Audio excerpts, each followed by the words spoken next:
Introducing Ancient Rome by Mr. Amster. Before you begin, please make sure that you have a sharpened pencil, pen, and a highlighter.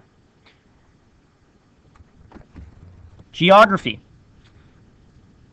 The Roman Empire began on what is present-day Italy, and the empire would extend itself into the modern-day countries of Spain in the west, to England in the north, to Egypt in the south, and into the Middle East.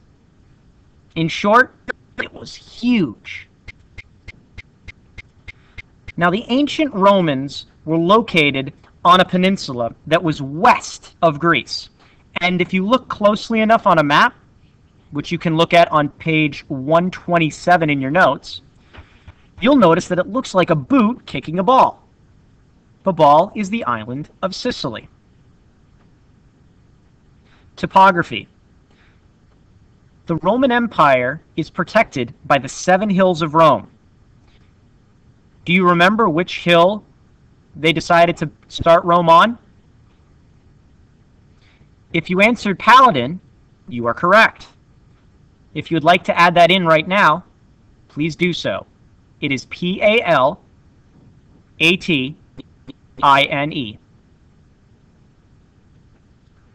Water.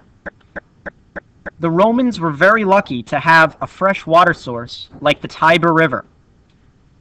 Don't get confused, though, by calling it the Tigris, because that is in ancient Mesopotamia. Vegetation.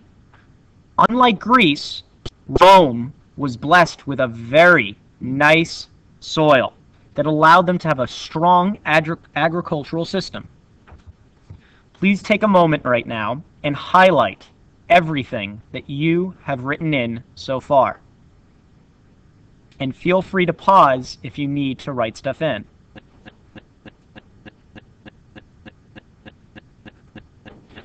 Roman early history. According to legend, Romulus founded Rome in 753 BCE. The legend begins after Aeneas, a Trojan War hero, settles in Italy. Now, if you didn't already know, a legend is a popular story from earlier times that cannot be proved. The founding of Rome. Aeneas's descendants, twins Romulus and Remus, wanted to start a city.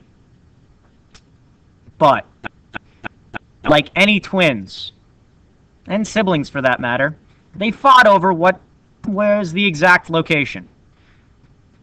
To settle the score, Romulus killed Remus.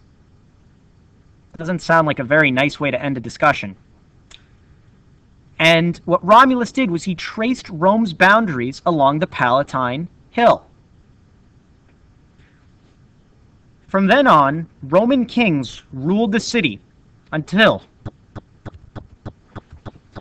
conquered by the Etruscans in 600s BCE.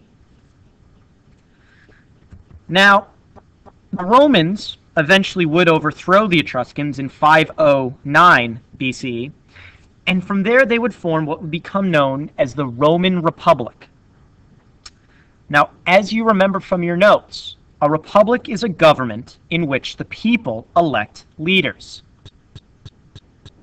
Please take a moment and highlight all the words that you have written in.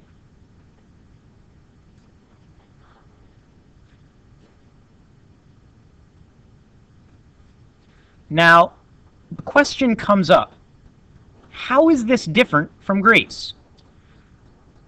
Well, the Romans were realists, not idealists. If a Roman leader had a big nose, that's how a Roman artist made him look.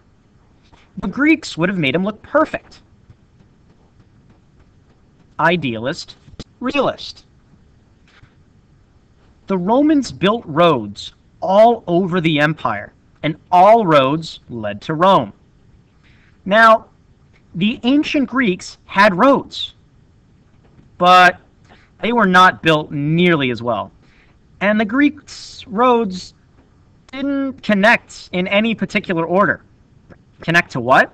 Well, each Greek city-state was its own unit. In ancient Rome, Rome was the heart of a big empire. How long did that stretch? It stretched so long that it took up parts of 3 continents. Please take a moment and highlight all the words that you have written in.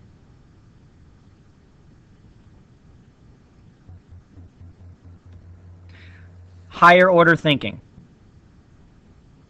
Now, throughout it, you were provided with lines. Please leave them blank for now, and be prepared to come into class and discuss them and write in your answers. The end.